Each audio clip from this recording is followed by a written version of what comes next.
प्रथम जहां हमारे गुरुजी बैठे हैं जेल में, चाहे वो 2 कैदियों को ज्ञान समझा रहे हैं, सबसे बड़ा धर्म का मार्ग और सत्संग वो है। उसके बाद में इस पृथ्वी पे यदि कहीं दूसरा है तो ये 7 संगतियां जहां होती हैं वहां है, मैनेजमेंट के पास में है तो कख भी नहीं है, सिवाय आपकी मर्यादा तोड़वाने के। सत्संग में बुलाते हैं, अरे बताओ बिना भंडारे के सत्संग होता है क्या? नहीं। दान पात्र की पेटी जरूर मिलेगी, पता है ना, खाएंगे तो खर्चा होगा, सूखा दान डाल दो और अब जाके अपने घर पे खाओ। अब यहां आप आए हो, यहां अगर हम लोग भोजन नहीं करते शाम को, आप में से 5 आदमी भी बड़ी बड़ी मुश्किल से मिलते हैं यहां बैठे हुए, बैठते ही नहीं, सब सो जाते हैं, चले जाते हैं। आत्मा रोती है अंदर से। क्या कह रहे परमात्मा? परमात्मा भक्ति का विधान तोड़ा जा रहा है, और जब भगवान का विधान तोड़ा जाएगा तो भक्तों को लाभ कहां से मिलेगा?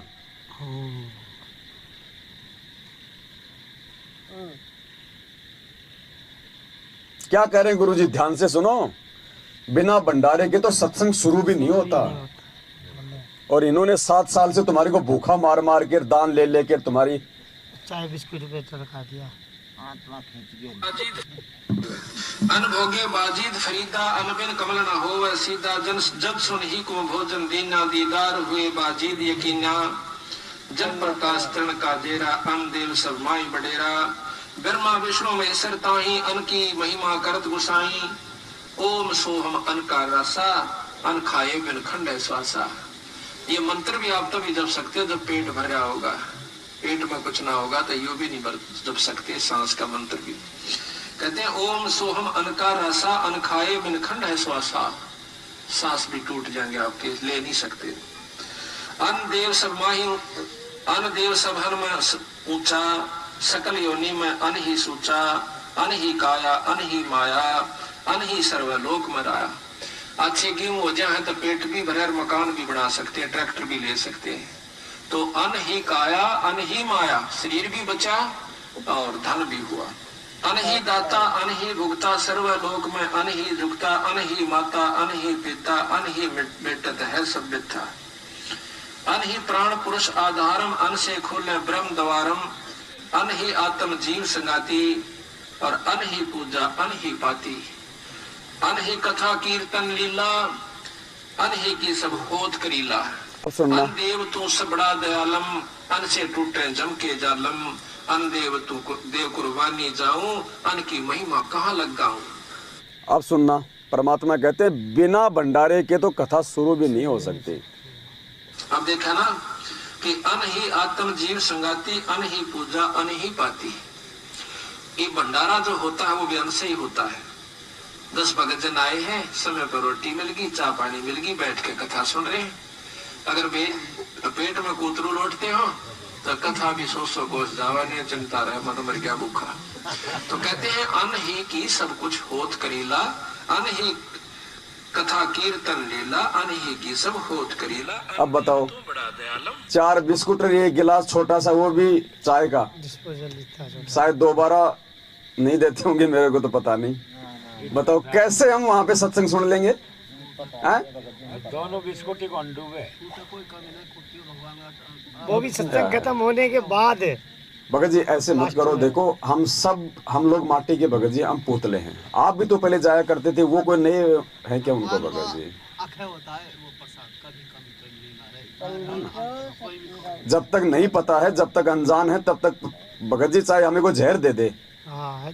जब देखो जीव को जब सच्चाई का पता चल जाएगा फिर गलती करेगा ना, फिर परमात्मा माफ नहीं करता। अनजाने में तो हम भी उन मैनेजमेंट वालों के साथ में थे, एक दूसरे को भगत जी हम क्या दोष दें? हम बांटते थे, है भाई, तो पुस्तकें बांट के आए हैं, सब सारे काम भी तो वहीं से आए हैं भगत जी। कहने का मतलब एक दूसरे को नहीं, एक दूसरे पे ऐसे नहीं भगत जी, अपन भी वहीं से आ रहे हैं, सभी वहीं से आ रहे हैं। वो आए हैं, भगवान ने उन पे दया बख्शी है तो धीरे धीरे समझ में आएगी। अब 4 को और समझाएंगे, तो ऐसा ही होता है, धीरे धीरे हम सब लोग ऐसे निकल के आए हैं। अब गलती किससे नहीं होती? गलती किससे नहीं होती बता? सबसे ही हो रही है गलती तो। मालिक को पता है ना, जीव है, काल मर्यादा में रहने थोड़ी देता है, लेकिन ठोकर लग के समझ जाए वो भी उसका भी भाग्य है। इंसान ही है। दास को भी कोऑर्डिनेटर ही बना रखा था। बताओ, इनको तो कोऑर्डिनेटर बना रखा था, मेरे को नामदान केंद्र का संचालक बना रखा था। बड़े बड़े मोटे मोटे को खींच के लाया ना परमात्मा। अब देखो पुण्यात्माओं, आप लोगों के द्वारा दिया गया दान, वो ही गाड़ियां खरीद रहा है मैनेजमेंट, वो किस काम में ले रहा है? हमारी साथ संगतियां रुकवाने के में, लिए उल्टे काम करने में, राजनीतियों में गाड़ियां भगा रहा है, गुंडों की सीबीआई जांच में गाड़ियां भगा रहा है। और एक गाड़ी परमात्मा ने आप सभी भाई बहनों को सेवा के लिए निमित्त बनाया, और देखो गाड़ी कहाँ कहाँ। अगर ये गाड़ी ना होती, सपोज करो ये गाड़ी अगर ना होती, हमने ना ली होती, तो कल राजस्थान के अलवर में साथ संगति थी, हम वहां आ गए, आज नहीं आ क्या आज यहाँ पे हम आ सकते थे? नहीं आ सकते थे। तो आपकी सेवा किसके काम आ रही है?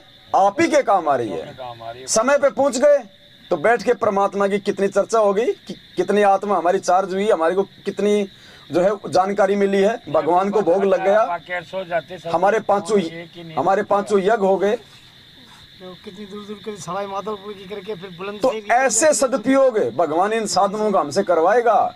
अब जिन जिन पुण्य आत्माओं ने ये गाड़ी लाने में जो सेवा दी है, जिन जिन आत्माओं ने सेवा लिखवाई है, ऐसे परमात्मा उनको लाभ देगा, क्योंकि धर्म के काम में वो पैसा लगाया जा रहा है। गुंडों की सीबीआई जांच में 5-5 लाख रुपए का चंदा नहीं दिया जा रहा, जो इन्होंने राजस्थान के अजमेर में आनंदपाल सिंह की सीबीआई जांच के समर्थन में 5 लाख रुपए भक्तों का दान दिया था ना, चंदा। इसलिए तो लोगों की दुर्गतियां हो रही हैं। और यहाँ किसी का नाखून कोई उतरा के दिखा दे, फिर क्या आवश्यकता फिर भगवान की? तो ऐसे यदि साधक का दिया गया पैसा यदि सदुपयोग होगा, इसलिए परमात्मा कहते हैं दान हमेशा सुपात्र को देना चाहिए, कुपात्र को दान नहीं देना चाहिए। आप लोगों ने सुपात्र को दिया ये पैसा, हम इसको दान नहीं कह सकते। दान तो हमेशा गुरु को दिया जाता है। सेवा सहयोग हमने कोई दान के नाम पे नहीं लिया, सिर्फ सेवा के नाम पे, साथ संगतियों में आने जाने के लिए, भाई बहनों के लिए। और देख लो सुपात्र को पैसा दिया, सुपात्र को किया, तो ये हम सब के आ रही है काम, वरना कहाँ होते हम यहाँ आज। भगवान की जय हो। इसलिए परमात्मा कहते हैं मुक्ति का मार्ग जोर है, कोई देखो सत्संग करके। वो सत्संग नहीं है जो मैनेजमेंट कर रहा है, वो कुसंग है। आपका वहां पे कोई मार्गदर्शन नहीं किया जा रहा। वो सत्संग सुनने के लिए आप यदि आधा घंटा बर्बाद करके गाड़ी में बैठ के यदि वहां जा रहे हो, आप मूर्ख हो। वही सत्संग आपके मोबाइल में, आपके घर पे, टीवी पे आता है। वही सत्संग आधा घंटा वहां सुनने के लिए आप अपना 1 घंटे का समय बर्बाद कर रहे हो। आओगे जाओगे इतने समय में तो अपने घर पे बैठ के सुन लो। आपको बुलाया क्यों जा रहा वहां पे? सत्संग सुनाने के लिए नहीं, दान पेटियां भरने के लिए। और कुपात्रों को जाके उनके दान पेटियों में पैसा डालोगे तो क्या होगा? देखो गुरुजी कहते हैं जहर चाहे धोखे से खा लो चाहे जानबूझ के खा लो, जहर अपना असर करेगा। तो मर्यादा चाहे जानबूझ के तोड़ दो चाहे अनजाने में तोड़ दो, नुकसान बताया गुरुजी ने, नुकसान होगा डेफिनेटली। क्योंकि हम ये नहीं कह सकते कि हमारे को मालूम नहीं था ना जी। ये सत्संग 27 साल से भगवान ने ये मालूम करने के लिए सुनाए। सत्संग सुनने के बाद ये नहीं कह सकते कि हमारे को कौन से कर्म करने चाहिए, कौन से कर्म नहीं करने चाहिए, उसकी जानकारी नहीं थी। भगवान ने सावधान रहने के लिए तो सत्संग सुनाए हैं। तो हम ये भी नहीं कह सकते कि हम अनजान हैं। फिर भी वो मालिक दयालु, अगर 100 गलतियां करके भी यदि हम सुधरने की गुंजाइश रखेंगे तो मालिक कहते हैं शब्द स्वरूपी उतरे सतगुरु सत कबीर, दास गरीब दयालु हैं वो डिगे बंधावे धीर। फिर भी परमात्मा संभाल लेगा।